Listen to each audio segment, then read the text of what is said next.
Good evening and welcome to the Journey Home. I'm Marcus Grodi, your host for this program. We've got a special guest tonight. And on the one hand, he's not a convert. He's not even a revert, I don't think. I don't think he ever budged from his faith. But he has a story to tell, and that's why we've invited Dr. Matthew Bunson to join us. Those of you who are regular EWTN viewers are familiar with Matt. He's the senior contributor for EWTN. He's a senior editor for the National Catholic Register. He's an author of a gazillion books, 54 books, including the Encyclopedia of American Catholic History. But I've known him for a long time when he was an editor of another magazine that I wrote for once in a while. Yeah, Matt, welcome. Good to be with you. It's a genuine privilege. And you're right, I'm a cradle Catholic, but great roots in conversion. And I always say that my personal conversion is an ongoing project. Right. That's for all of us. Well, you know, I was a pastor before I converted, and there was a history of something called PKs, pastors' kids, and they're not always the best models of their parents. I happen to have three absolutely perfect sons, so I mean, and all my sons followed us into the church. But you're kind of a convert kid.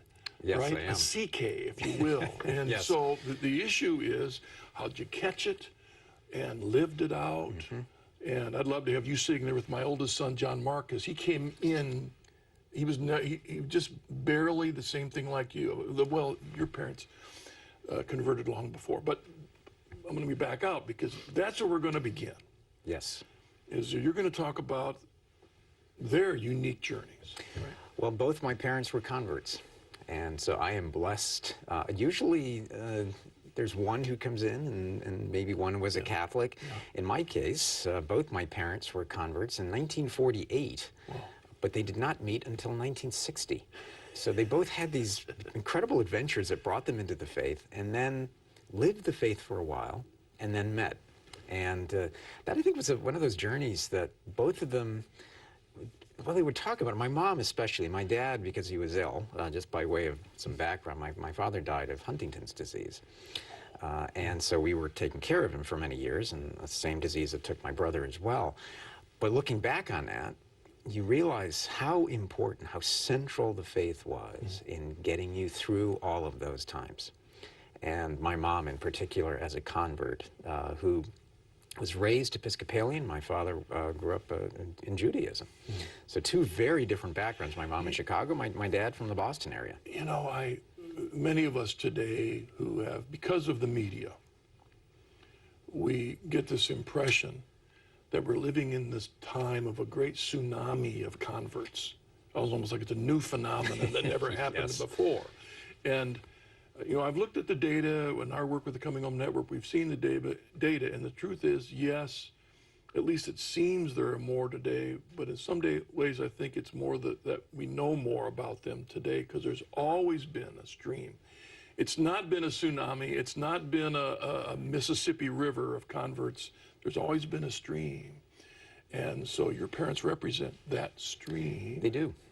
But also it's exciting to think about when they converted. I mean, your dad, a former Jew, in the 40s. In the military.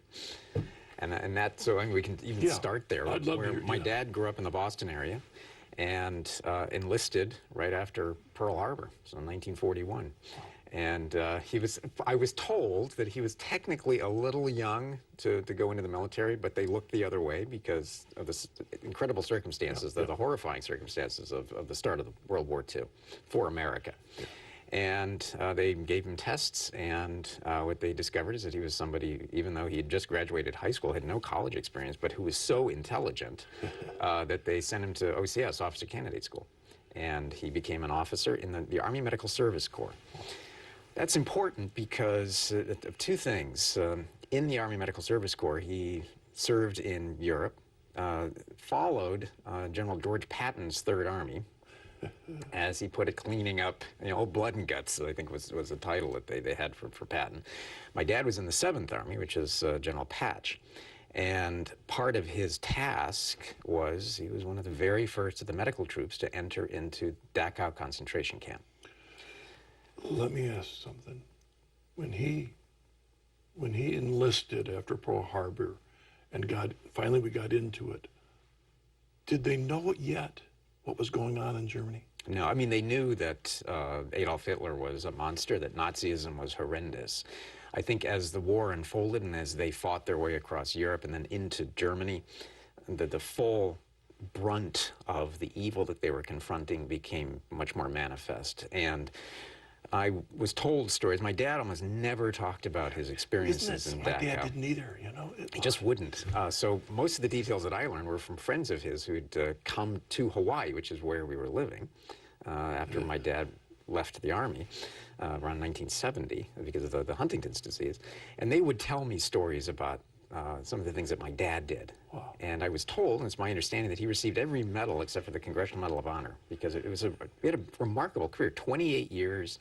He served in World War II, 2 tours in Korea, 2 tours in Vietnam, and then, of course, had the disease. Wow. His experiences in Dachau, I think, also brought him more and more into contact with the chaplains, the Catholic chaplains who were serving in World War II. And he was told that if you have a serious problem that you need to deal with spiritually, emotionally, go to the Catholic chaplains. Don't go to anyone else, because they're the real deal, is what he was told. That they knew their stuff, but they also were very straightforward in helping you find solutions. And the joke was that they're not going to try to convert you. They're here for you. Yeah. And that experience was a profound one for him. And it was because of their example that in 1948 he became Catholic.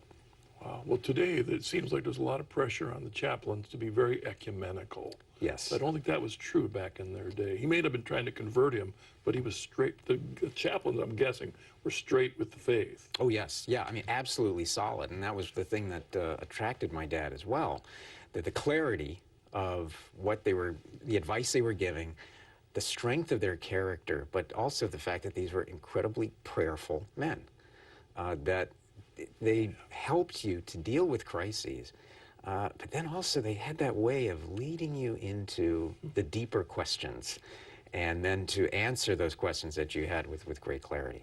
Was your dad, and again, I don't know how much you talked about his actual spiritual journey, but yeah. was that coming into the church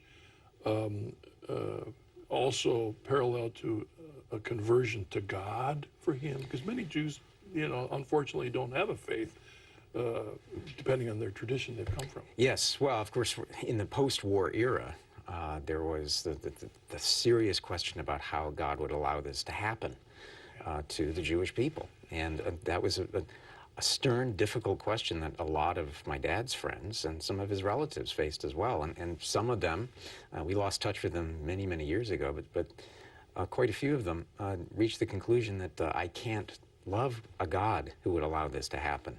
But my dad, in his conversations with the chaplains, with that redemptive aspect of suffering that he saw, understood, no, there's a deeper meaning here. And I think that was one of the things that really drew him to the Catholic faith. And this stability, the order that the church provided.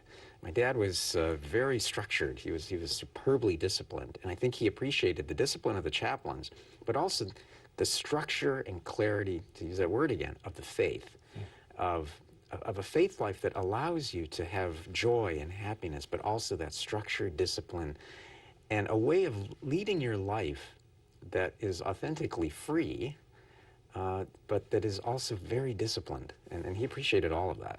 Yeah, I've heard from a number of Jewish converts that one aspect of Catholicism, Christianity, that was a new aspect of the faith was this really emphasis on forgiving others. Forgiving others, like our Lord says from the Lord, they don't know what they're doing. And so, though, I mean, I'm not a former Jew, so I don't, Yeah. I'm going to be careful talking about that absolutely horrendous time, but also at some point getting to the point of saying the German folk in general did not understand what they were drawn into and the horrendousness of that.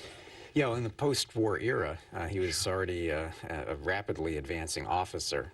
He was based in Stuttgart, which is actually where I was born.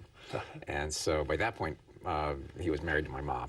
And my brother was here, and I was born in Germany. And one of his tasks was sort of the denazification of that part of the world. Now, if you know anything about German history, about Nazi history, you know that the Nazi Party essentially began in many ways in Bavaria, in Munich. And that was part of the concern that they had in helping the people of that region to move beyond, to be purified of sort of the Nazi terror and the racism and the evil that Nazism represented. So my dad always joked that after the fall of Nazi Germany, he said, you couldn't find any Nazis. They would joke that they'd say, well, we heard that there were some Nazis here, but we... and of course they would have their identification papers. Well, you were a member of the party. But his point was that part of it is helping people to confront the truth in their lives, but then also to deal with how are you going to repair that? Yeah. What kind of penance are you going to do? And I think that was something that he appreciated very much coming into the church. Yeah, the Catholic Church began with Peter, who messed up royally, but was able to be forgiven and move forward and become a leader. You know, and that's the message that that we have to look at those people that did horrendous things during that war to give them a chance to, you know, to move forward in Christ. Yeah, I think my dad also appreciated the balance that we have in the Catholic faith of mercy and justice, that the two go together. And I think that was one of the things that my mom appreciated. Now, all of this is happening from my dad. And do you remember the Pathé News, the news updates, the film reels that they'd have between like Laurel and Hardy films or Abbott and Costello films, and then you'd have Pathé News with the sound that you can, once you hear the Pathé News, you know what you're hearing. My mom in 1945, she was about 15 years old, was watching I think it was an Abbott and Costello double feature, and there was one of these news reels from Germany that concentration camp liberated. What she did not know at the time, she was a 15-year-old girl, she was actually watching her future husband. Somewhere in one of those films was medical troops, American medical troops, in the concentration camps. And unbeknownst to her, she was watching her future husband. And it's one of those little things of history that I love, because it was right 3 years after that, in actually the winter of 1947, that she was in Chicago on Michigan Avenue, and she was walking in a snowstorm, and she kicked something. She told me this story many times over the years. She was walking in the snow, and she kicked a book, and it went flying, and she had no idea what it was, so she searched around in the snow and found this book, and she took it, walked away, opened it up, and sure enough, it was a Baltimore Catechism. And she began reading it, the first questions, of course, and the big questions. Was she an active Episcopalian before? Her family, they were Episcopalians, but not in any way to be uncharitable, but I think they were more anti-Catholics than they were Episcopalians. It was a very cultural thing, and I know that that was a common way of looking at a lot of things at the time. They weren't particularly active. Her father was Lutheran, Swedish, and one of the greatest singers I've ever heard. Could have been a professional baseball player, but his family objected to him playing baseball on Sundays, so he gave up the career. Good Lutheran. Good Lutheran. Our guest is Dr. Matthew Bunson, for those of you on radio. So when she finds this book in the snow, she kicks, so she realizes it's Catholic. So is she drawn to it to see what those others, I mean, did she have kind of this anti-Catholic slant as she opened it up? No, she was always very open to the idea of knowledge, of truth. And it came right at that time when she was herself asking the big questions in life. You know, who am I? Where am I going? What am I doing? And she knew that there was always something not quite right about the sort of anti-Catholicism that she saw, that sort of quiet anti-Catholic bigotry that has been so much a part of American Catholic history. And so she hid the book from her parents. And she slowly was reading through this book, but then she was back in the day, you had the old pharmacies, the places where you could go where they had a soda fountain. Oh, of course. And there was Phosphates. That's what I grew up- phosphates. And yeah, I a grew up- Jewish owner of one of the pharmacies where she'd go, and they had the soda counter.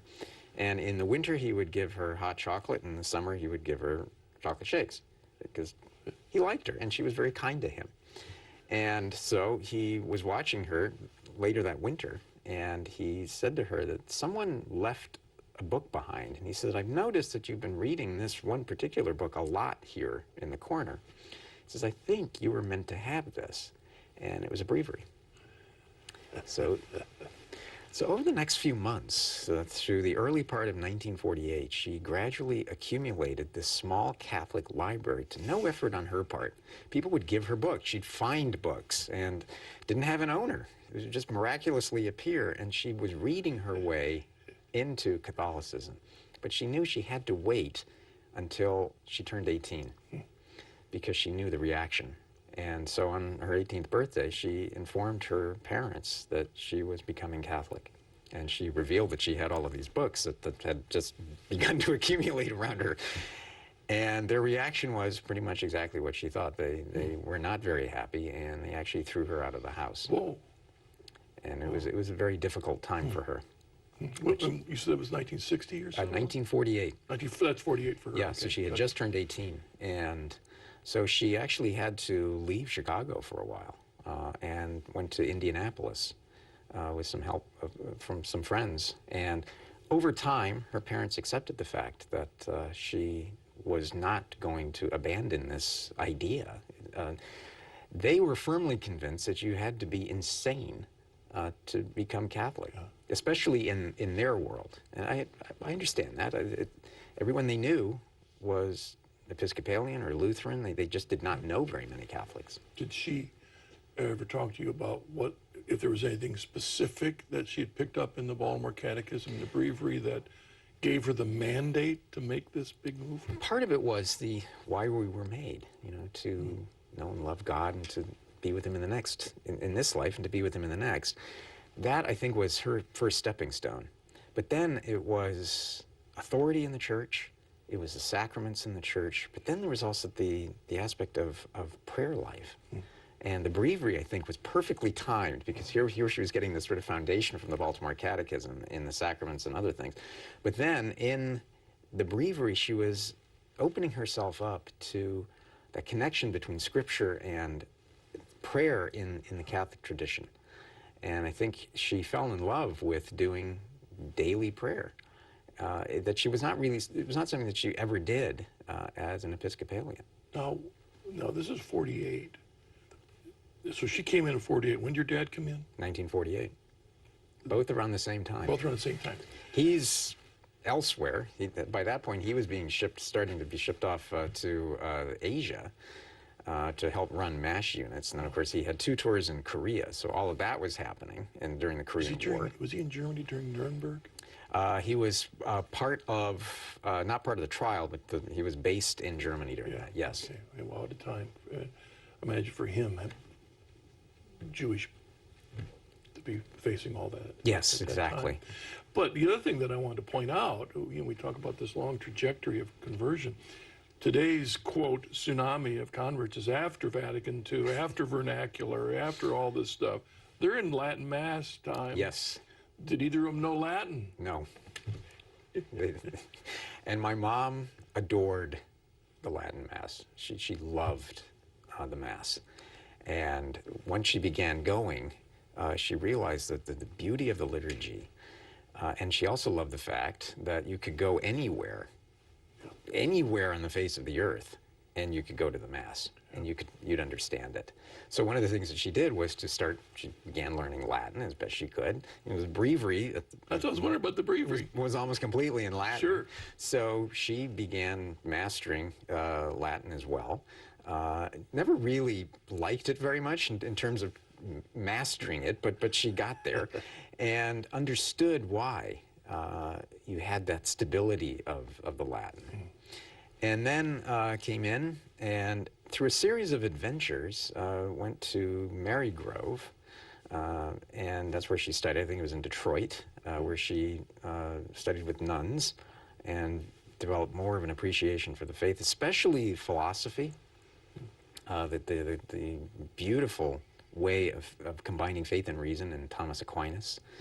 And she studied Aristotle and began to appreciate the great philosophy of Aquinas, appreciated Thomism, and that gave her even more of a grounding in the church, and then went to work for the church. So she went on from there to work in New Orleans for the Archdiocese in the newspaper, and then as a kind of assistant to Archbishop Rummel, who said to her one of the lines that she always quoted, and it's very apropos to where we are today, and that someone asked Archbishop Rummel, what is the greatest proof of the divinity of the Catholic Church? And he said, the idiots who run her.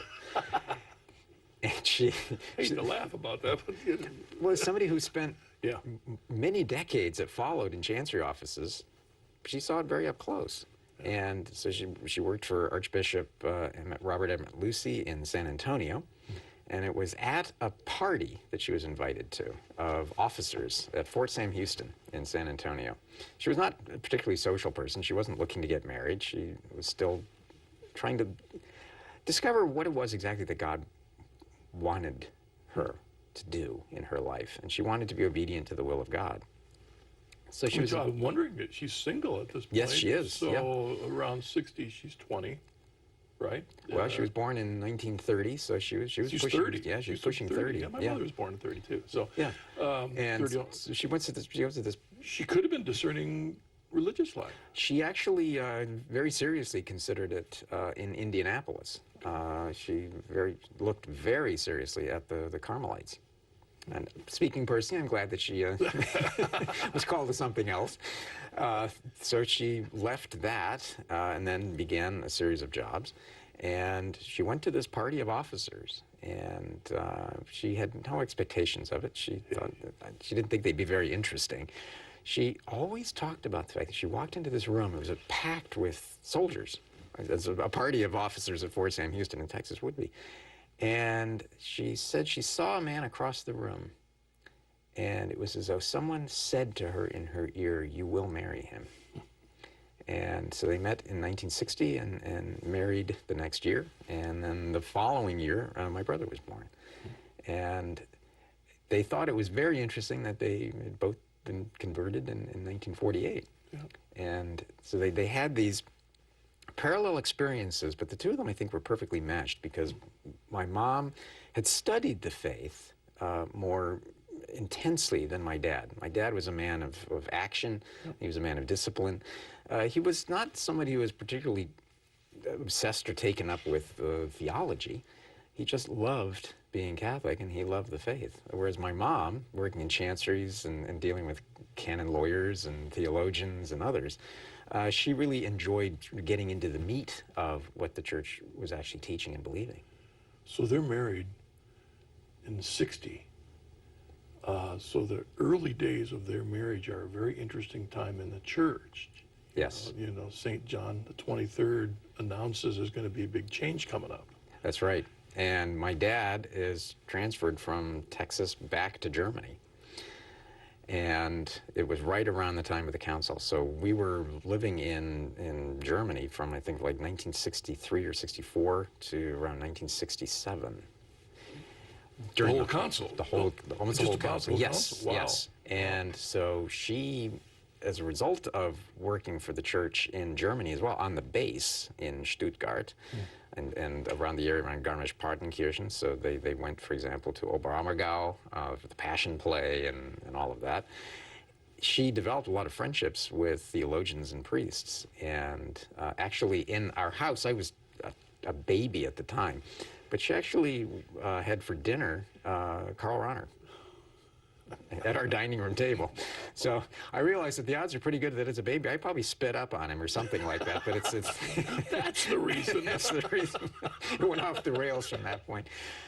But part of it was she was able to see the impact of the council on the ground level because she helped run a lot of the base and helped the chaplain on the base to deal with the changes that were coming and to help people understand some of the context of the council.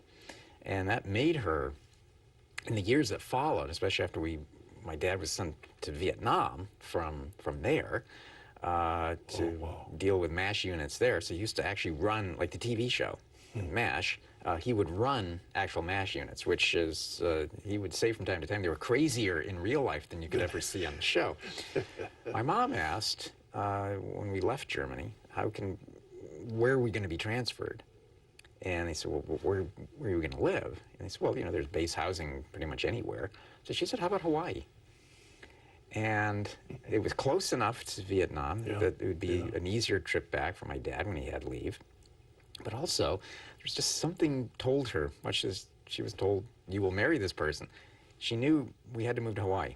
And part of it was because she had developed such an appreciation for St. Damien of Molokai. Now, he was not a saint at the time, and he wasn't even beatified at the time. But this great example of a saint drew her to the Hawaiian Islands. So that's where we were. But it was also, at that time, we're moving into the implementation of the council. And she's working for the Diocese of Honolulu in a very confused and difficult time. Oh, wow. Yeah, yeah. I mean, of course, I wasn't even with thinking of the Catholic Church at the time, but I've often wondered not only so many of the changes, but the very change when the priest turned around. I always figured, looking back, that would have been the most startling difference, besides the vernacular, of course. It was certainly jarring liturgically. But I think for her, the biggest difficulty was the misrepresentation of the council that she would see on the part of various people who were already trying to apply the idea of the spirit of the council. And she said, no, read the council documents. And the thing that she consistently discovered was that those people who were saying the most strange things about the interpretation of the council were the ones who had almost never read any of the actual documents. They were just sort of making it up as they went, or they had heard somebody had told them, well, this is what it says. For example, the idea that circulated very briefly in the 1970s, that Mary was no longer important in the life of the church. Yeah. And instead... And any devotion to her was being eliminated from the masses. Yes, right. and every devotion to the Blessed Mother is old-fashioned. The Pope doesn't want it, when in fact, if you read the life and writings of Pope St. Paul VI, he was devoted to the Blessed Mother. And including her in the 8th chapter, I think, of Lumen Gentium, as they did, it was to give her this particular place of honor instead of her own document, because they wanted her to be part of the church, that we always remember that. And that was one of my mom's points, when you'd have these parish events or diocesan events, and you'd have these speakers saying these things, and she would ask them to point out where in the documents, where in Lumen Gentium does it say that the Blessed Mother is no longer important in the life of the church. And of course they couldn't. Many of them hadn't even read Lumen Gentium, let alone chapter 8. Right. Well, let me pause here. When we come back, the first thing I want to ask you is, okay, now you're a child of this conversion. Yeah. How did you catch Catholicism yourself? So we'll get that when we get back. And for those of you watching, before we take a break, if you've got a story like Matt's or like his folks that you'd love to share, please contact us at the Coming Home Network, chnetwork.org. We'd love to hear your story. We'll be back in just a moment. Welcome back to The Journey Home. I'm your host, Marcus Grodi, and our guest is Dr. Matt Bunson. And distracted during the break. Matt, let's talk about you now. Yes. We've heard about the wonderful stories of your parents coming in, all right? And so you're unique in the sense of two convert parents that converted separate, and the Lord brought them together. I love this about your mother. It's like you see the work of grace for her recognizing, no, this is of the Lord, this is of the Lord. That's a gift to recognize it. It is. How did that transfer to you? In a couple of ways. First, my mom was working for the Diocese of Honolulu, so I also literally grew up in a chancery office in Honolulu. And one of the great family friends that we had was Bishop John Scanlon, who was the Bishop of Honolulu for many years during my most formative period. And so I was, as you might imagine, somewhat bookish as a child. And you got that for your mother a little bit. I think so, yeah. And my brother was actually much smarter than I am, but I loved reading through the books at the chancery office, because once you begin to appreciate that, okay, this is probably a little beyond my comprehension at the moment. Start with the basics, and my mom was always encouraging in that. But it was that, but also seeing the church up close, where you develop a certain real-world appreciation of the fact that we have the beauty of the Catholic faith, but there are so many imperfect instruments, myself included, and that the beauty of the church with such flawed people in it, and it's that sort of reality that you can appreciate as a child. So I wouldn't say that it inoculated me from the scandals that followed. They're horrifying and disturbing. But you also appreciate the importance of penance, of that mercy, but also of justice. And so that was sort of a real-world understanding of the faith. And Bishop Scanlon helped with that, too. I mean, he was from Ireland. He had seen much in his youth of the occupation of Ireland and coming out from that. But then there was also just the lived daily faith. You know, something struck my mind. I don't know if it's the same Scanlon, but there's an awful lot of imprimaturs by a Bishop Scanlon in a lot of the older books. That wouldn't surprise me. I wonder at if all. that's him. I remember that. Wait a second. I remember seeing that name a lot. But it also made me think about you're being brought up at a time when catechesis was in upheaval. It was dreadful. Yeah. I'm old enough to remember the terrible liturgical aberrations. I fortunately was spared actually attending a clown mass and that type of thing. But you just knew even as a kid that, no, this just doesn't look right, it doesn't sound right, and it doesn't feel right. And one of the things that my mom, because she was in charge of communications for the diocese, and she was also in charge of what was called the Catholic Conference, which is like one of the local branches of the Catholic Conference in the U.S. with the U.S. bishops and all of that. So she was seeing all the documents that were coming in and working to implement the council in a way that was as authentic as we could. Now, it was an uphill battle at times. I could see the frustration that she had.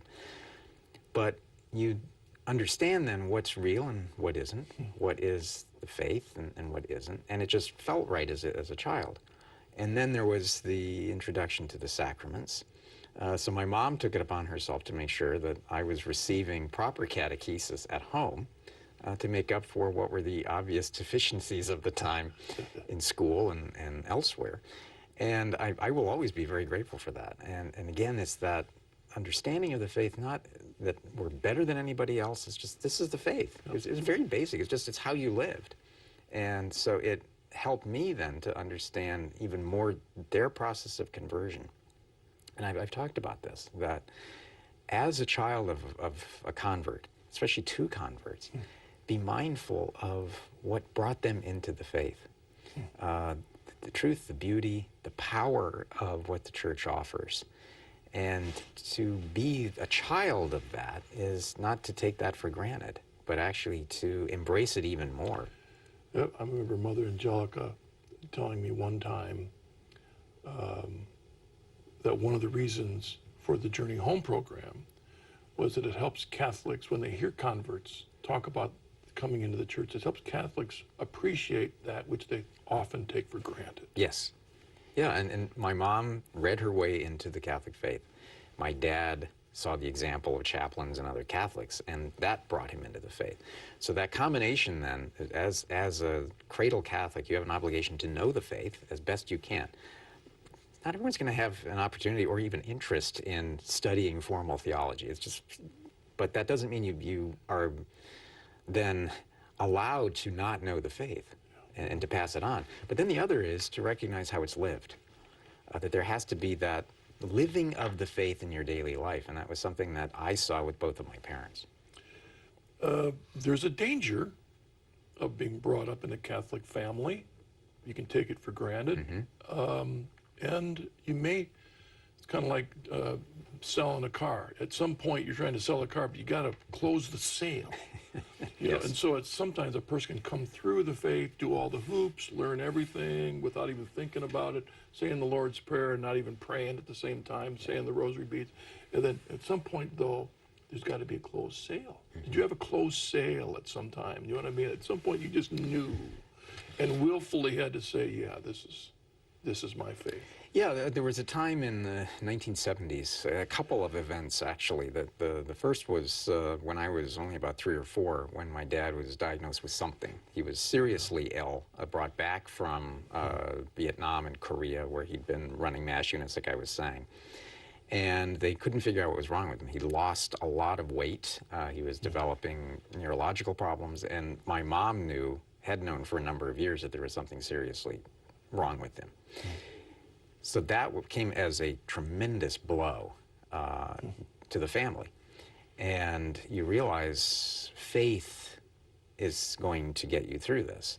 Not blind faith, but this understanding of suffering, of what John Paul II, St. John Paul later called the School of the Cross. I wish I had been old enough, and he had already written it, to Salvifici Doloris, and his document on suffering. So there was that, this quiet understanding that, no, the good will come from this, and embracing that, even as a kid, and looking at Did Dad communicate that attitude to you during the midst of his struggle? He was always very patient. Yeah. Now, part of the disease is that it sort of cripples you in a lot of different ways.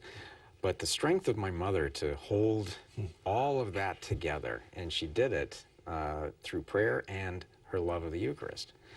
So there comes a point where you're asking the question, all right, we're going to Mass, not just every Sunday, we're going to Mass, and what does it mean? Is this real? And you have to, if you're going to be honest with yourself, you have to answer that question. Yeah. And I answered it affirmatively because I could see the impact on my mom, I could see the impact on my dad, but I could also see just the beauty and power of the sacrament in transforming us through the sacrament of penance, and then, of course, being worthy then to receive the Eucharist. To have that understanding of the real presence of the Eucharist, that for me was the key moment.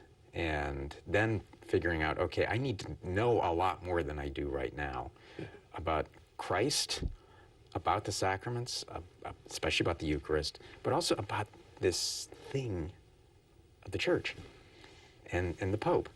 And as somebody who had a lifelong love from the earliest age of history, Church history became especially significant to me. And I've been writing about it now for 30 some odd years. And to know the history, well, Newman said it so well, to be deep in history is to cease to be Protestant. So it occurred to me that if I'm going to be deep in history, I have to be Catholic, but also to understand that the scandals and the crises and the challenges that the Church has always faced, and yet here we are 2,000 years later. And that was very telling to me too, that if you study the history of the world, institutions rise and fall, empires rise and fall, ideologies rise and fall, but the Church is always here. How is that possible? And you begin to appreciate then the divine aspects, the divine reality of the Church. When Newman made that statement, to be deep in history is to cease to be Protestant, he very creatively didn't say it necessarily made you Catholic. But if you're honest in your study of history, you recognize the longevity of the Church, the beauty of the Church, as well as the divisions and all the such. But you can read history always through some kind of a lens of your prejudice to interpret every little bitty step of history in a different way. Yes. You can do that. That's right. And I was able to, thanks to my mom, in some ways to live through some of the history. In 1978, I was, barely 10 or however old I was, and Paul VI dies. And here we are, all the way in Hawaii. And the impact of the death of Paul VI, just on the diocese where we lived, where my mom was working, it was weeks of effort on my mom's part for press releases and to organize things to help Bishop Scanlon as everyone moved toward this conclave. And then, of course, we have John Paul I, who's Pope for barely a month. And I always remember my mom was calling Bishop Scanlon, who was in Ireland, because he would go home every summer for his vacation, and screaming into the phone, because the way the phones used to work, no, the Pope is dead. And Bishop Scanlon, I could hear him on the other end with his Irish. I said, well, I know that. He said, we buried him already. She says, no, John Paul I is dead. And silence at the other end. And then comes this colossus of John Paul II. And I mention that because you're witnessing history, the first non-Italian pope in 400 and some years, but you realize that something had happened of immense significance in the history of the church. And you were talking about a lens. So John Paul II brings us what Benedict XVI so beautifully termed the hermeneutics. Hermeneutics of reform and continuity, or are we talking about a hermeneutic of rupture? We had lived through this period of rupture. I saw it myself as a child.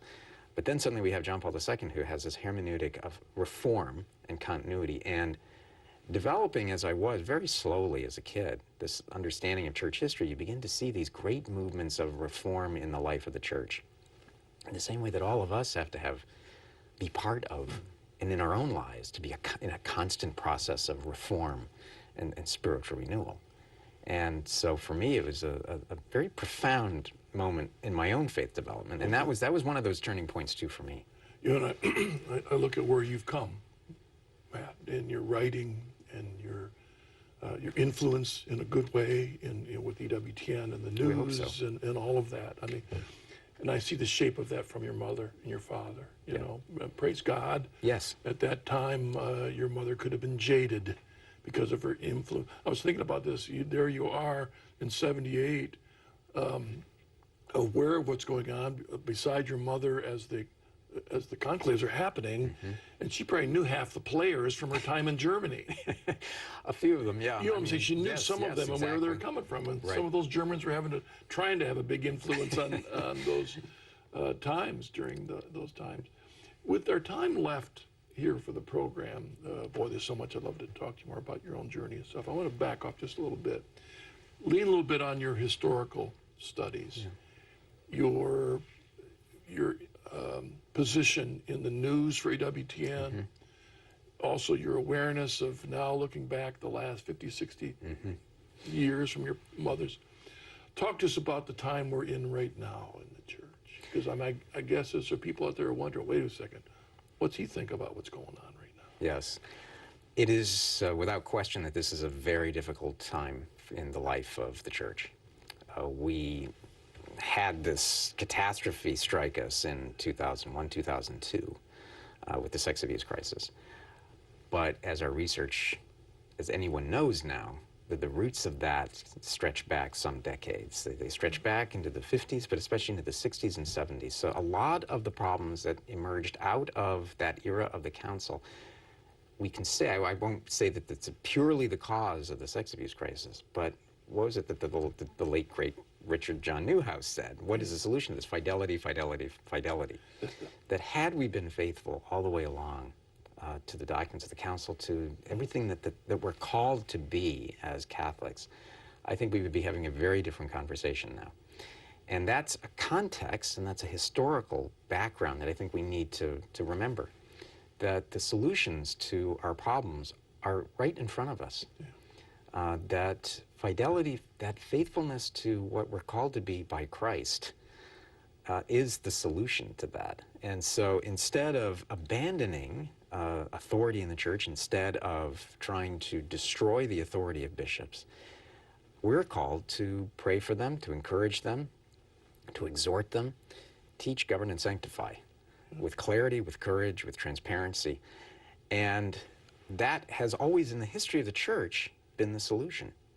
And the great reforming movements that I was talking about that I studied as a kid and have made, I'm honored to say, so much part of my life as a writer, that when we look at those movements of reform, we can go back to the 11th century when Pope Leo IX showed up at Saint Leo IX showed up at the gates of Rome dressed as a pilgrim, barefoot with a pilgrim staff, and launched a reform that included Gregory VII, that included St. Peter Damian.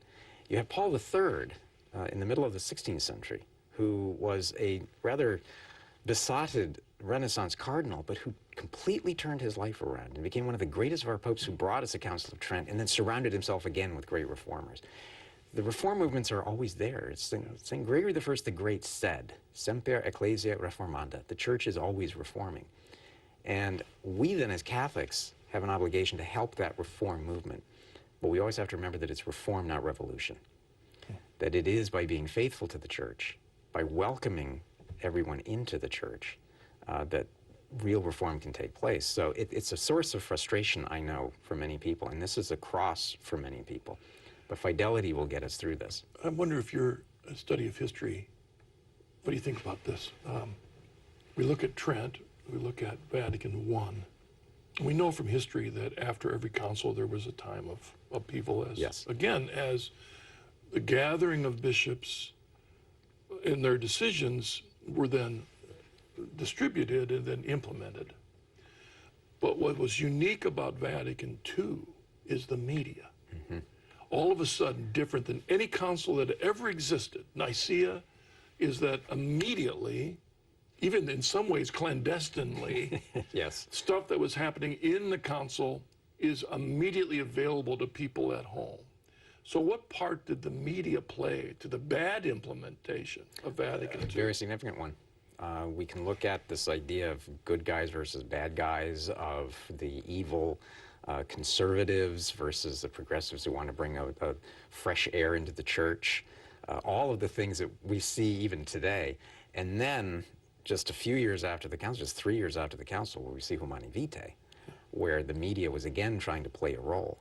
But what we also saw was someone like Pope Paul VI, who dedicated so much of his time, life, and energy to implementing the council as it was supposed to be, and then issuing something like Humani Vitae that reaffirms the teachings of the church. It took how many years? Almost 50 years for Paul to be proven absolutely right. That everything he predicted would take place as a result of the embrace of this sort of contraceptive culture, what John Paul II later called the culture of death. All of it has come to pass. So if you have any sort of a sense of history, you know that Paul VI was right, that the popes, especially in the 20th century, about all the isms, were right. So if that's the case, then there has to be something else there in their teachings. And so start with those teachings. Understand what Paul was warning us about and what John Paul II was talking about. Because John Paul II warned that at the end of the 20th century, there were these grave, dire threats to the dignity of the human person. Now in the 21st century, exactly as he predicted, we're arguing over the very definition of what a human person is. And that wisdom of the popes now needs to be heard more than ever. And only in the church will you have that wisdom.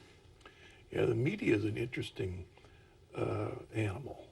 And we're very much, but you even 10 times more than me.